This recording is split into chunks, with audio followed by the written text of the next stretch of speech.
여러분 안녕하십니까? 박상규입니다.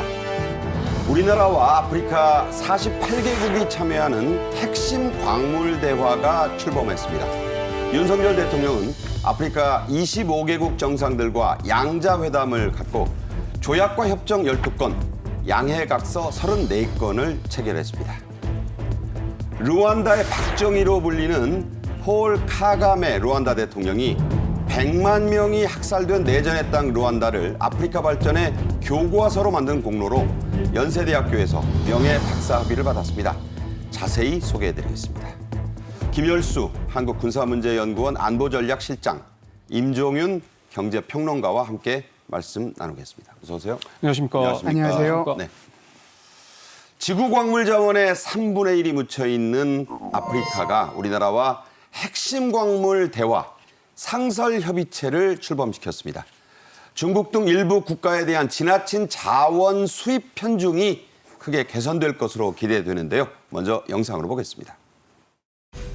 글로벌 중추 국가라는 대한민국의 책임 있는 비전을 실현하는 데 있어 바로 아프리카 국가들이 핵심적인 파트너임을 확인하는 자리이기도 합니다.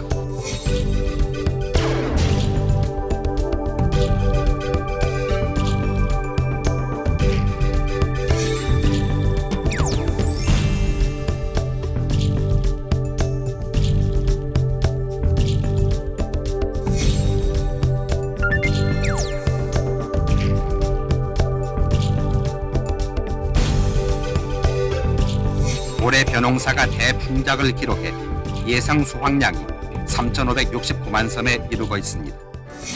종이 굴렸네 새 아침이 밝았네 너도 나도 일어나 새 마을을 가꾸세 살기 좋은 내 마을 우리 힘으로 만든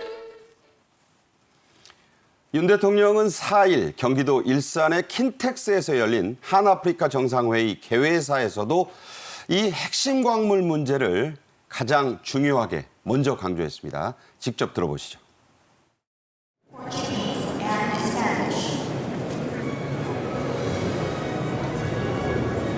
오늘날 우리는 초국가적 복합 위기 시대에 살고 있습니다.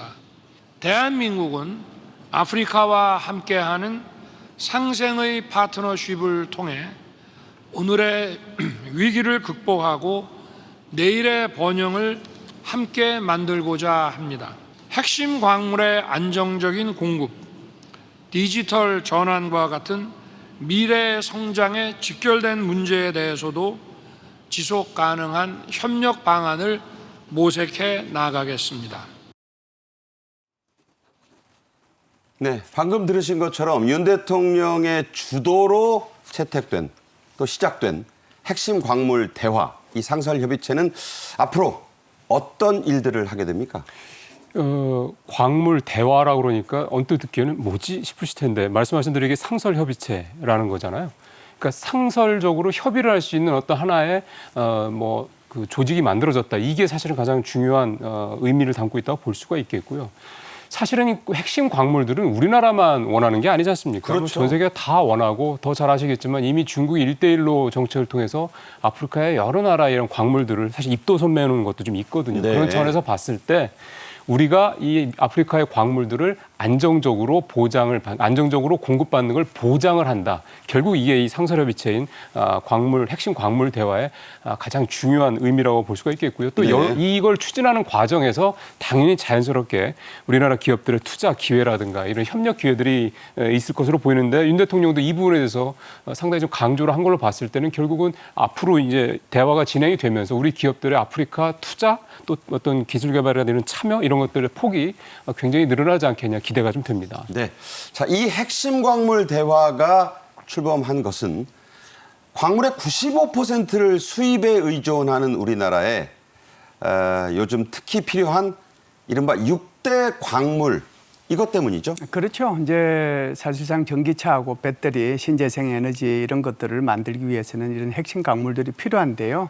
그 핵심 광물들을 지금 말씀하신 것처럼 95% 정도 외국에 이제 의존하고 있는데 그 중에 이제 그 리튬이나 히토류, 흑연, 코발트, 니켈, 백금 뭐 이런 것들인데 이런 것들 중에서도 한 60%를 그러니까 중국, 일본, 미국, 칠레, 뭐 뉴칼레도니아 이렇게 5개 나라에 의존하고 있거든요. 네. 그러니까 너무 이게 집중돼 있지 않습니까? 그래서 이것에 공급망을 다변화시킬 필요가 있는데 이제 아까도 말씀을 하셨다시피 사실상 아프리카는 광물 자원의 보고잖아요. 그렇습니다. 그리고 이제 이게 6대 이런 핵심 광물들이 많이 이제 있는 그런 곳이거든요. 그렇기 때문에 핵심 광물 대화도 출범을 이제 하고 이 6대 광물 때문에 그런 거 아닌가 이렇게 보죠. 네. 그런데 이 6대 광물, 여러분들 스마트폰 만들 때 없어서는 안 될 게 바로 히토류. 네. 무기화된다고 할 정도로 중국이 한때 이거 가지고 엄청난 갑질했지 않습니까? 이 레어어스라 불리는 히토류를 포함한 6대 광물의 상당수, 이번 정상회의에 참석한 아프리카 국가들이 상당수, 대부분을 생산하죠? 네, 그렇습니다. 그러니까 코발트 같은 경우는 전 세계 생산 비중의 거의 절반, 44%, 망간 같은 경우는 60%가 넘고요. 백금 같은 경우 요즘에 특히 신재생 에너지 관련해서 수요가 굉장히 늘고 있습니다. 이 백금 같은 경우는 생산량의 77%, 그러니까 3분의 2 이상을 남아프리카 공화국 짐바브웨에서 좀 생산을 하고 있는 그런 상황입니다. 이 특정 광물들 같은 경우가 앞서 말씀드린 것처럼 여러 나라가 다 원하기 때문에 굉장히 수요도 많고 또 그만큼 경쟁도 치열한 건데 만약 이렇게 우리가 이 핵심 광물 대화라는 상설협의체를 통해서 안정적으로 공급받는 게 보장이 된다만 해도 상당히 큰 리스크가 해소가 된다라는 거. 특히 무엇보다 기업들 입장에서 봤을 때는 그렇죠. 리스크는 돈이거든요. 그러니까 그걸 줄일 수 있다는 측면에서 이번 대화체가 만들어진 거에 의미가 좀 크다.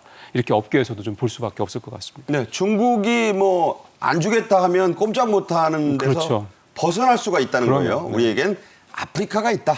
항상 그렇게 또 하나의 카드가 우리가 필요한 겁니다. 자, 이 문제에 주력해온 윤석열 대통령은 이번 정상회의에서 조약과 협정을 12건, 투자 MOU, 양해각서 34건을 체결했습니다. 주로 어떤 내용들이죠? 이제 그 경제 동반자 협정을 이제 체결을 했고 그랬는데 여기에 관련된 게 2건이고요.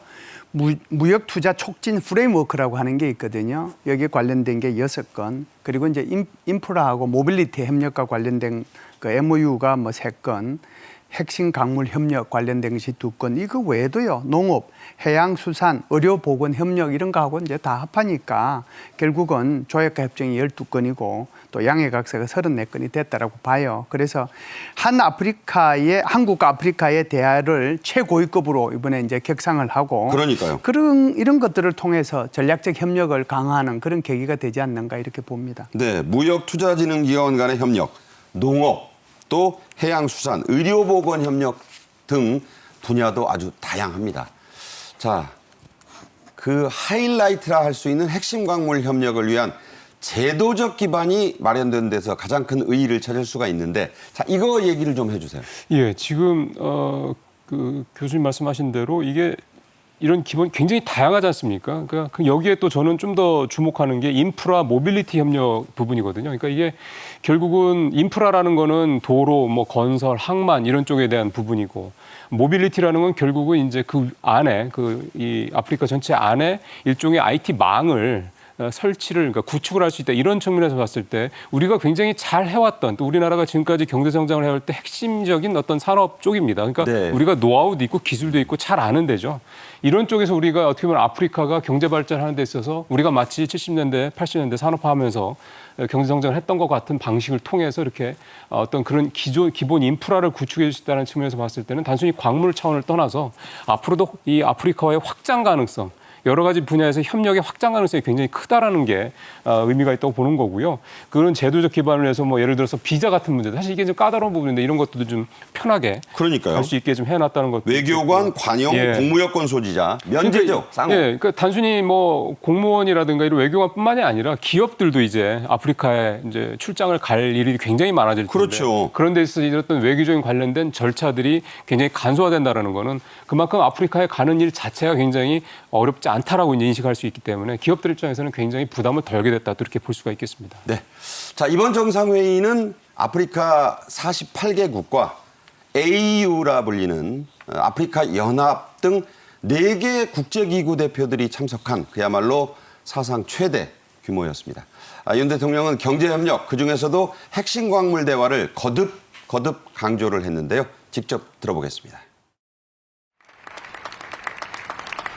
정상회의에 33분의 정상급 경제 동반자 협정과 무역투자 촉진 프레임워크 체결을 통해 호혜적 교역과 투자 협력을 더욱 확대하여 동반 성장을 이루어 나가기로 했습니다. 이번에 출범시키는 핵심 광물 대화는 호혜적 협력을 통해 공급망의 안정을 꾀하면서 전 세계 광물 자원의 지속 가능한 개발에도 기여하는 모범 사례가 될 것입니다. 윤석열 정부 출범 이후 최초이자 최대의 다자 정상회의입니다. 참석 규모 또 내용도 역대급이네요. 그럼요. 굉장히 역대급이죠. 한국이 주체가 돼서 다자 정상회담 하는 것이 뭐 여러 가지가 있을 수 있는데 우리 이제 기억 속에 가장 큰 것이 바로 한국과 아세안 그렇죠. 10개 국가의 그런 정상회담이거든요. 그래서 이제 이것은 한국이 주도하는 겁니다. 이번 같은 경우에도 한 아프리카 이 정상회담이잖아요. 이게 이제 한국이 주도하는 거거든요. 그런데 이제 아프리카 국가가 총 55개국이라고 하면 그러니까요. 여기에 정치적인 이유로 못 오는 국가 한 7나라 빼고 나서 쿠데타 있는 나라도 있고요. 그렇죠. 그게 이제 정치적인 이유죠. 그러니까 48개국이 이번에 왔고요. 다 온 거예요. 그 중에 그렇죠. 다 온 거죠. 그 중에 이제 왕이나 또는 대통령 이렇게 그 나라를 대표하는 사람만 25명이 왔는데요. 지금 우리 윤 대통령께서 어제 오늘을 통해 가지고 이 25분을 거의 뭐 그냥 다 만났습니다. 쉬는 시간 없이 오늘까지 이제 만나고 네. 그럴 예정입니다. 그만큼 여기에 이제 정성을 쏟고 있는데 지금 말씀하신 것처럼 이번에 한국과 아프리카 간의 이런 정상회담은 뭐 내용도 그렇지만 그 규모 면에서도 굉장히 역대급이다. 그렇게 볼 수가 있죠. 네. 만찬과 그 메뉴, 공연이 화제였는데 윤 대통령은 정상회의 오찬사에서도 아프리카 속담을 인용해 화제가 됐습니다. 또 참석 정상 중 2분의 생일까지 일일이 기억을 해서 축하했다죠? 예. 이게 케냐 마사이족 속담이라고 그러네요. 지혜는 불씨처럼 이웃에서 얻는 것. 불씨가 중요하거든요.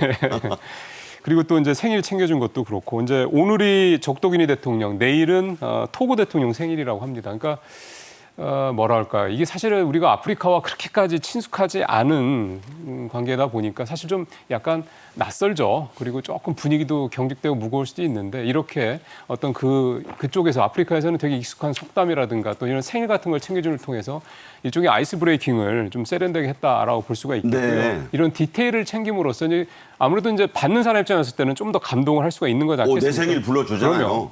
그러니까 그런 것들이 결국은 이제 나중에 어떤 협력으로 어떤 관계 뭐가 더 깊게 하는 이런 쪽으로 연결될 수 있다 이렇게 봐야 될 것 같고요. 그다음에 뭐 식사도 오찬 메뉴도 해산물 쿠스쿠스 샐러드, 한우 맛있죠, 안심 뭐 그거. 이런 건데 이 쿠스쿠스는 좀 우리는 낯설긴 한데 그쪽에서는 또 자주 먹는 또 음식이지 않습니까? 아프리카의 대표 샐러드입니다. 예, 그러니까 그런 거 같은 경우도 굉장히 좀 공을 들였다 그렇게 좀 볼 수가 있겠습니다. 그 해산물 쿠스쿠스 샐러드에다가 우리나라의 한우 안심 스테이크 얼마나 좋죠. 맛있습니까? 거기에 감자 휘레. 그러니까 한국과 아시아의 아프리카, 예. 대표 음식을 예. 계속 지금 퓨전으로 제공하고 있는 겁니다.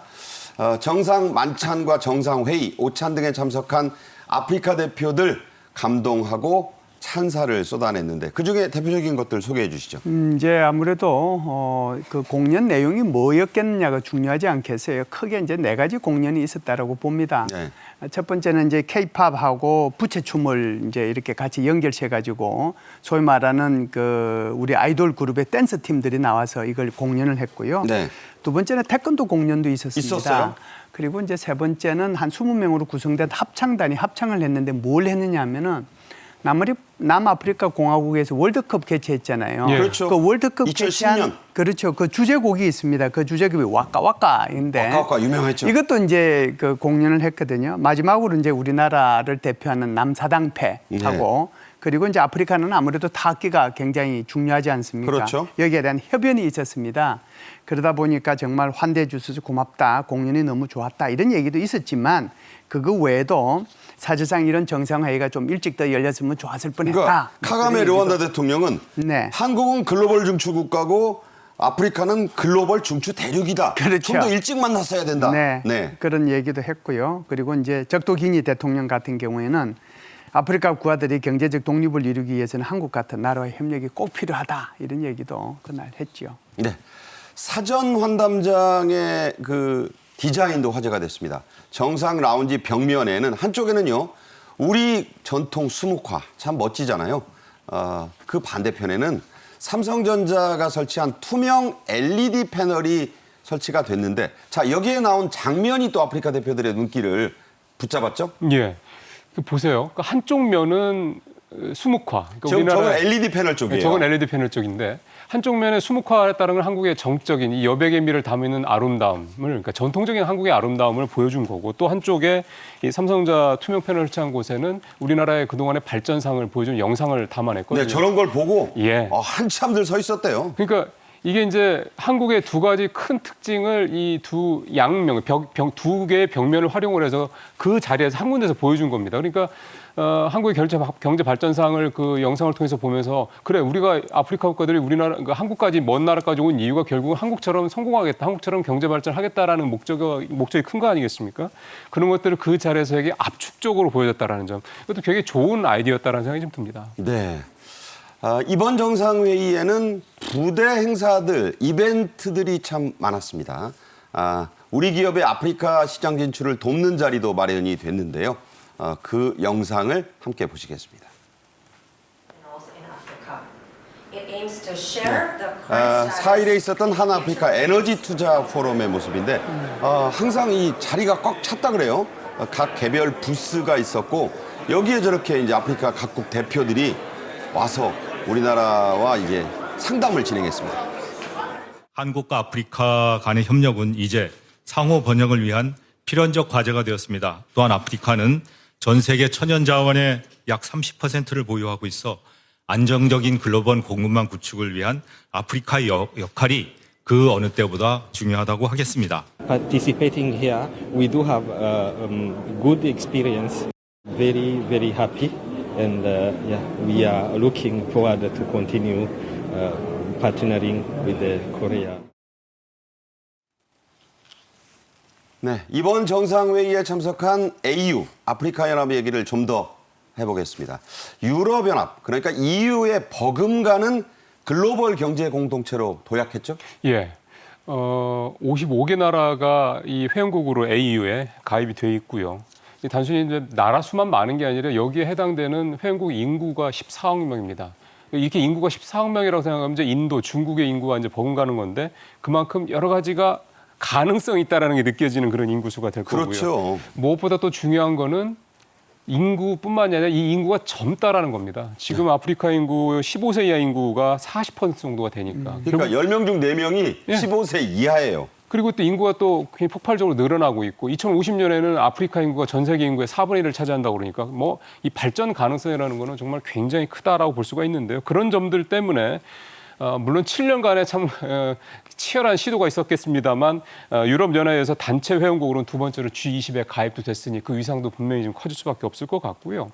어쨌든 풍부한 노동력에다가 젊은 어떤 그 대륙, 여기에 이제 중산층들이 계속 늘어나다 보니까 향후의 소비 시장으로서의 가치도 굉장히 좀 커질 것으로 기대가 좀 되고 있습니다. 무엇보다 이제 우리 입장에서 봤을 때 좀 기대가 되는 건 뭐냐면 아까 말씀드린 인프라 구축이 아직 미흡하지 않습니까? 특히 이제 금융 인프라 같은 거는 더군다나 좀 상당히 좀 열악한데 그렇죠. 여기서 좀 통합 결제 시스템을 도입하려고 준비 중이라 하거든요. 그러니까 14억 단일 시장을 묶는 금융 통합 결제 시스템. 그게 얼마나 이게 잠재력이 무궁무진한 겁니까? 네. 근데 잘 아시는 것처럼 우리나라가 금융 인프라, 뭐 결제 시스템 비롯한 이 금융 인프라를 굉장히 전 세계에서도 빨리 굉장히 잘 구축해놨잖아요. 무슨 페이가 정말 세계적이잖아요. 그렇죠. 그러니까 결국은 이게 거기에 우리나라 기업들이 노하우와 기술 이런 것들을 갖고 있기 때문에 이 아프리카의 통합 결제 시스템이라든가 이런 금융 시스템 구축하는데도 뭐 건설이나 이런 부분도 있겠지만 굉장히 우리나라 기업들이 투자할 수 있는 기회가 많을 거다 이렇게 좀 기대가 되는 거죠. 네, 젊은 대륙 아프리카, 떠오르는 자원 부국, 기회의 땅입니다. 아프리카는 지금도 정정 불안이 많습니다. 이번에 쿠데타로 못 온 대표들이 있다고 앞서 말씀드렸죠. 그래서 우리나라와의 방산 협력도 큰 관심사가 되고 있어요. 윤 대통령은 평화적인 방산 협력을 강조합니다. 직접 들어보겠습니다. 우리 대한민국은 아프리카의 친구 여러분들과 함께 힘을 모아 UN 안보리 결의안을 철저히 이행하면서 한반도와 국제사회의 평화를 지켜나가겠습니다. 앞으로도 아프리카의 평화와 안보를 강화하기 위한 노력에 적극 동참하고 국제 무대에서도 아프리카와의 협력을 더욱 강화해 나아가겠습니다. 특히 앞으로 2년 동안 안보리 이사국으로 활동하면서 글로벌 평화를 증진하는 데 더욱 노력하고자 합니다. 이번 한 아프리카 정상회의가 주로 경제협력, 광물 문제에 초점이 맞춰졌지만 한반도의 안보 문제도 중요한 의제로 다뤄졌습니다. 윤 대통령은 이번 정상회의에서 북한의 미사일 도발 그리고 최근 논란이 된 이 오물풍선 문제도 거론을 했죠. 예, 저도 뭐 오늘 아침 중앙일간지에 이 오물풍선과 관련된 칼럼을 게재한 게 있는데요. 네. 사실상 어떻게 보면은 북한이 시기를 좀 잘못해까지 않았는가 이런 생각을 해요. 네. 그러니까 사실상 아프리카 국가들 대부분이 지금 한국에 와 있잖아요. 그렇죠. 이런 상황 속에서 오물풍선을 날렸으니 대통령께서는 오물풍선에 대해서 말을 안 하실 수가 없는 거고 그렇죠. 전파 교란에 대해서 말을 안 하실 수가 없는 거거든요. 그렇죠. 그러면은 아프리카 국가들 중에서도 뭐 친북한 국가들이 몇 개 있긴 한데 있죠. 이런 기회를 통해 가지고 야 이게 북한이라는 게 정말 문제가 많구나 하는 것을 불량 아마 국가다. 그렇죠. 네. 불량 국가는 일단 핵미사일 때문에 불량군이 찍혀 있는데 네. 거기에 더해서 오물 국가라는 이제 타이틀까지 얻게 된 거죠. 저급한 국가다. 그렇죠. 그러니까 이제 이런 것들에 대한 것이 있었고 또 하나는 보다 근본적인 거죠. 뭐냐면은 바로 핵미사일과 관련된 대북제재 결의안과 관련된 거거든요. 그래서 완전하고 검증 가능하고 되돌릴 수 없이 비핵화시켜야 된다. 12아이디를 이번에 공동성명에 명기를 했단 말이죠. 네네. 그러면서도 지금 대북 제재를 이렇게 시행하는데 많은 나라들이 좀 느슨해졌는데 이런 기회를 통해 가지고 유엔 회원국으로서 대북 제재 결의를 우리가 충실히 지켜나가야 된다. 이것까지 명기를 하고 같이 합의를 했다는 것은 네. 굉장히 큰 의미가 있다 이렇게 봅니다. 네. 48개 유엔 회원국의 지지를 얻었다. 이렇게 보시면 쉽게 이해가 되겠습니다. 한편 대통령 부인 김건희 여사는 참석 정상들의 배우자들을 청와대로 초청해서 우리 문화 알리기에 적극 나섰습니다. 영상으로 보시죠. 네, 4일에 있었던 한 아프리카 정상회의 배우자 오찬인데 아프리카의 그 배우자들이 대부분 참석을 했습니다. 첼로와 가야금을 함께 넣은 거라고 그래요. 저 공연이 청와대 또에서의 이 촬영, 국악 공연 몇 달을 준비한 공연들이 많았답니다. 네, 그러면 작품의 시작부터 완성까지 함께 보시겠습니다. Now let us 네, 우리나라 말을 아주 잘하는 프랑스의 아프리카계 국악인의 모습 예능에도 나오는데 저기서도 노래를 했군요. 자, 보츠와나의 영부인 우리 문화 공연을 보면서 감동해서 눈물을 흘렸다고 발표가 됐어요. 예, 그러니까 정서적으로 우리 이 국악 공연이 와 닿을까 싶은데 굉장히 크게 감동을 준 거죠. 가슴에 터치를 한 건데 이날 그 김건희 여사가 주최한 오찬과 이런 공연들은 또 윤 대통령이 주재한 공연이나 오찬과는 조금 더 달랐던 것 같습니다. 예를 들어서 이제 아무래도 영부인들, 그러니까 부인들, 여성분들이 많다 보니까 조금 더 그 부인들의 개인적 취향, 또 선호도 이런 것까지 세밀하게 더 반영을 했다라고 하고요. 차담도 있었고 에피타이저부터 디저트까지 이제 이 4가지 코스로 퓨전 한식도 제공을 했고. 저렇게 한 분 한 분을 네. 이렇게 영접해서 에스코트해서 왔다 그래요. 예. 네. 그리고 이제 앞서 영상으로도 보셨습니다만 이런 판소리 공연. 그다음에 4개 코스가 네. 한식, 할랄, 채식, 락토프리 이 중에 하나씩 고르시게 했대요. 예, 그러니까 할랄 같은 경우는 이제 아무래도 이슬람 쪽 분들은 이제 이렇게 할랄을 처리를 한 이제 식재료만 먹을 수 있으니까 이런 것들 다 세심하게 감안을 해서 이렇게 반영을 했다는 거고. 저는 이제 이거 보면서 들었던 생각이 지금 이제 K푸드가 전 세계적으로 굉장히 열풍인데요. 아프리카에서도 이제 K푸드 바람이 불지 않겠냐. 그리고 보츠와나 영부인이 이렇게 감동을 해서 눈물을 흘릴 정도였다 그러면 이 국악도 밖에서 K 뮤직이 되는 거죠. K 팝만 있는 게 아니라 국악이라는 K 뮤직도 있다라는 것도 또 전 세계적으로 한번 또 해볼 만한 게 아닌가 그런 생각도 문득 들었습니다. 장사익 선생의 그 춘향가의 사랑가를 듣다가 울었다는 겁니다. 어떤 외국인이. 그때 한 말이 저렇게 처절한 노래는 무슨 말인지 못 알아들어도 그저 눈물이 난다. 자, 이어서 다음 주제로 가겠습니다. 이번 정상회의에서는 새마을운동 얘기, 또 박정희 대통령 얘기가 아주 많이 나왔습니다. 윤 대통령과 아프리카 대표들도 자주 거론을 했고 르완다의 박정희라 불리는 대통령은 연세대에서 명예 박사 학위까지 받았는데요. 지금부터 그 얘기를 집중적으로 좀 해보겠습니다. 먼저 윤 대통령은 3일 저녁 정상회의 만찬사에서 아프리카와 함께 발전하겠다고 약속을 했습니다. 그러면서 새마을운동 얘기를 이렇게 했습니다. 직접 들어보시죠. 한국과 아프리카가 이렇게 한자리에 모인 이유는 한국의 발전상을 직접 보고 서로의 경험을 나누면서 한국과 아프리카가 함께 발전해 나갈 지혜와 영감을 얻기 위해서라고 생각합니다. 대한민국은 지난 70여 년 전 6.25 전쟁의 폐허를 딛고 한강의 기적이라 불리는 눈부신 경제 성장을 이루어냈습니다. 잘 살아보자는 희망으로 밤낮 없이 뛰었던 국민들의 노력이 삼위일체가 되어 경제 도약을 이뤄낼 수 있었습니다. 윤 대통령은 아프리카와의 맞춤형 협력을 강조했습니다. 그러면서 우리의 전통 두레, 푸마시를 아프리카 여러 부족들의 그 고유어와 연관을 시켰습니다. 자, 어떤 내용인가요? 이제 두레나 또는 푸마시라고 하는 것이 서로 상부상조하는 거잖아요. 필요할 때 도와주고 또 도움을 받는 어떤 공동체 정신을 얘기하는 거거든요. 그런데 아프리카에도 이와 비슷한 그런 용어들이 있어요. 네. 그래서 아프리카 반투족 같은 경우는 여기 우분투라고 하는 용어도 우분투. 있고요. 동부에 스와힐리어 이렇게 사용하는 데는 하람베라는 그런 용어가 있고. 외대에 스와힐리어과가 있죠. 네. 그다음 서부에 그 우오로프족이 사용하는 그 용어에는 니트니띠아 가람바라고 하는 게 있는데 어렵네요. 말이 좀 어렵습니다. 네. 말이 좀 어렵긴 한데 이게 이제 하람베 같은 경우에는 함께 일한다라는 그런 뜻이고요.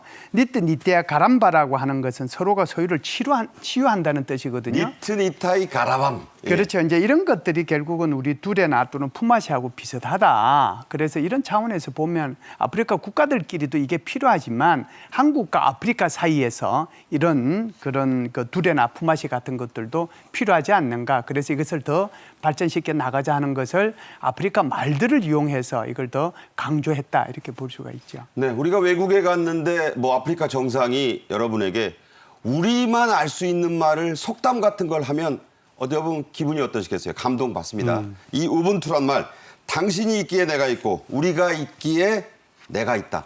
저도 수첩에 좀 써놓고 싶은 그런 말이네요. 우분투입니다. 자, 많은 아프리카 정상들은 새마을운동을 이미 하고 있거나 도입을 적극 검토하고 있습니다. 그 열기가 참 대단하다고요. 예, 그러니까 아프리카판 새마을운동 이게 이제 이미 진행이 되고 있는 나라들도 많이 있고요. 또 거기서 효과가 좋다라고 검증이 되니까 그게 다른 나라까지 확산이 되는 그런 분위기인데 그러다 보니까 AFP에서도 한국의 새마을운동이 아프리카 경제 개발 모델로 이렇게 인식이 되고 있다 이렇게 얘기가 좀 나오고 있습니다.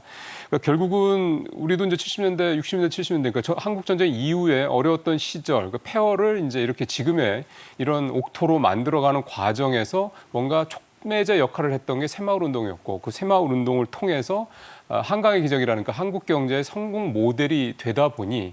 지금 사실 우리처럼 굉장히 힘든 여건, 그 뭐 전쟁이 일어났다는 나라도 많고 여러 가지로 이제 수탈을 당해서 굉장히 좀 착취됐던 이런 나라들도 많기 때문에 아프리카 이런 나라들 입장에서는 한국의 이런 성장 모델을 잘 차용을 해서 자기들한테 좀 현지화를 해서 똑같이 한국처럼 성공한 나라가 되고 싶다라는 열망이 당연히 있을 거라고 보기 때문에 그런 면에서 봤을 때는 앞에서 이제 그 하람베라는 표현이 연대와 협력을 의미한다고 그랬지 않습니까? 네네. 결국 이 아프리카 55개 나라, AU에 가입된 55개 나라가 이런 하람베 정신으로 서로 협력을 하면서 또 그 안에 한국의 새마을운동 같은 이런 게 촉매제 역할을 하면서 같이 공동으로 발전할 수 있게 된다 그러면 이건 뭐 단순히 아프리카 나라뿐만 아니라 전 세계 경제에도 큰 도움이 되는 거니까요. 네. 그렇게 생각을 합니다. 그렇군요. 그런 아프리카 대표들이 수입을 하고 또 그 수입된 영상이나 책을 보고 열심히 공부한다는, 열공한다는 박정희표 새마을운동의 당시 모습 영상으로 그 한 대목 보겠습니다.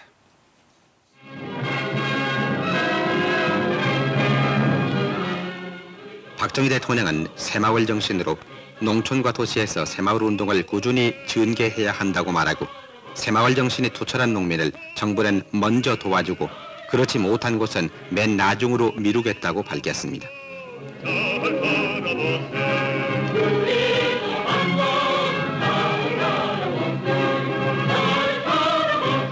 박 대통령은 새마을 정신이야말로 곧 국가 발전의 추진력이며 이의 실천이 곧 애국의 길이요 또한 애국의 길은 가장 가까운 데 있어 손쉬운 일부터 하는 것이라고 거듭 강조했습니다.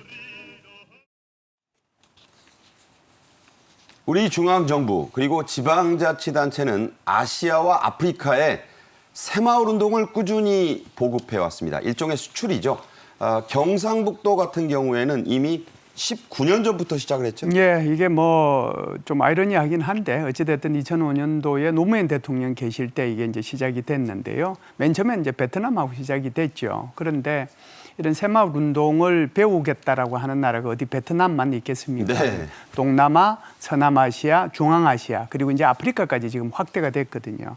그래서 이제 그 나라들을 보면은 베트남뿐만 아니라 필리핀, 인도네시아, 인도, 캄보디아, 라오스, 우즈베키스탄, 키르기스탄 그렇게 해서 아시아권에서 한 9개 나라가 되고요. 그렇군요. 그다음에 이제 그 아프리카에는 에티오피아, 루안다, 탄자니아 이렇게 해서 포함해가지고 한 7개. 그러니까 16개 국가에서 지금 새마을 운동을 지금 전개를 하고 있고 거기 필요한 것을 이제 와서 배우기도 하고 우리가 지원도 해주고 있는 그런 실정이죠. 네. 새마을운동 현지화에 주력을 해와서 그 결실들이 지금 나타나고 있습니다. 자, 그 한 대목인데요.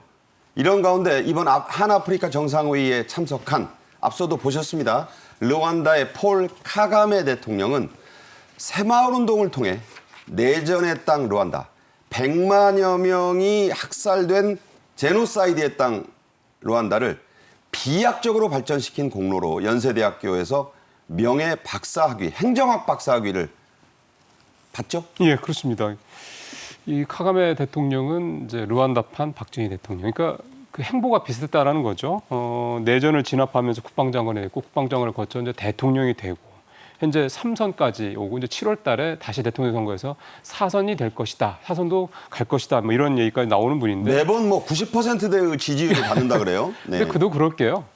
르완다가 사실은 제노사이드 얘기도 앞에서 했었습니다만 그런 정말 아주 잔혹한 어떤 그런 역사의 상처를 갖고 있는 그런 나라 아니겠습니까? 그런 나라. 그리고 사실은 뭐 자원이나 이런 것들도 사실은 아주 그렇게 풍부한 나라도 아니고 나라 규모도 사이즈도 굉장히 큰 나라도 아니고 이런 상황이다 보니까 굉장히 이제 이 가난이라는 거 이런 게 굉장히 숙명적으로 생각하는 나라였을 수도 있는데 그런 국민들의 생각을 이제 바꿔서 우리도 잘 살 수 있다. 그러니까 새마을운동의 모토와 똑같은 거죠. 그렇게 만들어가는데 결정적인 어떤 이 흔한 말로 이제 이끌어내는 그런 선각자 역할을 했다라는 것 때문에 이제 그 나라에서도 뭐 사선이 굉장히 유력할 정도로 뭐 아주 뭐 굉장한 지지를 받고 있지만 또 밖에서 봤을 때도 박사학위, 명예 박사학위를 이제 줄 만큼 그만 충분한 자격이 있는 사람이다라고 되는 건데요.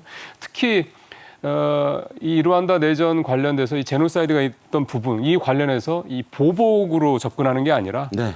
그 얘기를 가급적이면 이제 꺼내질 않은 상태에서 이제 화합하자. 이런 쪽으로 이거 이끌었다라는 거. 그러면 용서와 화해 쪽으로 이끌었다라는 게 아마 루안다가 빠른 시간에 이렇게 다시 어떻게 보면 성장을 해 나가는 나라가 될 수 있을 뭐 연 경제 성장률 8%면 대단한 거지 않습니까? 엄청나죠. 그러니까 그런 거를 이끌어내고 있다. 어떻게 보면 이제 아프리카에서도 굉장히 모범적인 경제 발전 국가다. 이렇게 볼 수가 있는 겁니다. 네. 카가메 대통령은 박정희 대통령을 가장 존경한다고 합니다. 영감을 주는 지도자이기 때문이다. 이런 이유를 실제로 이번에도 밝혔습니다. 르완다의 고속 성장도 박정희식 새마을운동의 길을 따랐기 때문이다. 이렇게 얘기하고 있죠. 네, 카가메 대통령을 우리가 알고 있기로는 이제 그분은 군인 출신이고 나중에 국방부 장관을 거쳐서 이렇게 대통령이 되신 분으로 이렇게 알고 있는데 사실상 군인이었을 때 우리 한국에서 무관까지 하신 분이에요. 아, 우리 외교부의 관으로 왔었군요. 그렇죠. 그래서 이분이 이제 한국에 대해서 제대로 알기 시작한 것이 바로 이제 한국의 무관으로 계실 때 이분이 도대체 6.25 전쟁을 거친 대한민국이 전쟁의 폐허 속에서 어떻게 이렇게 아주 짧은 시간 내에 한강의 기적을 이룰 수 있었는가 여기에 대해서 엄청난 공부를 했습니다. 4번이나 왔다고. 한국을 아주 예. 집중적으로 파고들었죠. 그리고 네. 나서 이제 다시 자기 나라로 돌아가서 그런 주요한 직책을 거치고 대통령이 되면서 완전히 이제 모든 것을 그 한국처럼 이렇게 해 나가야 되겠다. 그래서 새마을 운동도 하고 박정희 대통령을 모델로 이렇게 삼고 그리고 이제 아까 우리 임종윤 평론가님께서 말씀하신 것처럼 후투족과 투치족 사이에 그렇게 제노사이드가 있었음에도 불구하고 그것을 갖다가 화해하고 치료하고 하는데 초점을 맞추면서 이제 고속의 이렇게 경제 성장을 이뤘거든요. 그래서 사실상 왜 박정희 대통령을 이렇게 존경했느냐라고 하는 것은 딱 두 가지예요. 네. 하나는 박정희 대통령의 비전 그리고 결단력과 추진력 이것을 이제 존경을 하고 자기도 이제 그렇게 루안다에 이것을 이식시켜서 하고 있는 것이죠. 네. 카가메 대통령이 르완다에 도입한 새마을운동 내용을 보니까요. 정말로 한국식이에요. 예. 코리아 스타일입니다. 새마을운동 하면 우리 가장 먼저 저도 어렸을 때 시골에서 자랐기 때문에 새마을운동 생각이 나는데 가장 대표적인 행위가 그러니까 행동이 뭐냐면 청소하는 겁니다, 사실은. 그러니까 마을에서 그 새마을운동 노래가 나오면 이제 동네 주민들 다 나오는 거죠. 근데 영화로도 많이 나와요. 예, 그냥 나오는 게 아니라 빗자루 하나씩 다 들고 나오는 겁니다. 저 마을 같은 경우도. 청소하죠. 예. 그래서 마을 청소, 그다음에 화장실 개선. 그러니까 두 가지, 이 대표적인 두 가지 조치의 그 근본적인 목표는 환경을 개선한다라는 거거든요. 그러니까 열악한 환경을 우리 힘으로 개선하는 측면에서 이 새마을운동이라는 게 일단 그 시작을 했던 게 굉장히 중요했던 거고요. 그게 르완다어로 우무간다래요. 예, 그대로 이제 루안다에서 말씀하신 대로 우무간다라는 식으로 이제 정례화가 돼서 청소를 하고 있다고 그러고요. 또 하나 우리나라 경제 발전을 이렇게 빠른 속도에 했었던 가장 큰 이유는 또 하나가 교육입니다. 인재. 예, 인재를 이렇게 대규모로 양성하는 이 교육에 대한 교육열 우리나라가 굉장히 강하기 때문에 결국 이 부분도 르완다에서 그대로 좀 따라가서요. 카네기 멜론 분교가 있는지 몰랐어요. 저도 처음 알았습니다. 그래서 나라서 해서 이 카네기 멜론대 분교가 돼서 벌써 졸업식을 11번이나 했다고 그러니까 여기에서 나온 또 우수한 인재들이 또 르완다의 경제 발전을 이끌어내는 또 동량이 되고 있는 거고요. 결국 이런 부분들이 모두 합쳐지면서 이제 르완다가 그렇게 앞서도 말씀하셨습니다만 8% 전후의 이런 높은 성장률을 계속해서 좀 구가해내고 있다 이렇게 볼 수가 있는 거죠. 네. 그 부족 갈등의 해결 방식도 응징이 아니라 그렇죠. 화합과 용서로 결론을 유도했다. 자, 우리가 오히려 좀 배워야 될 것 같습니다.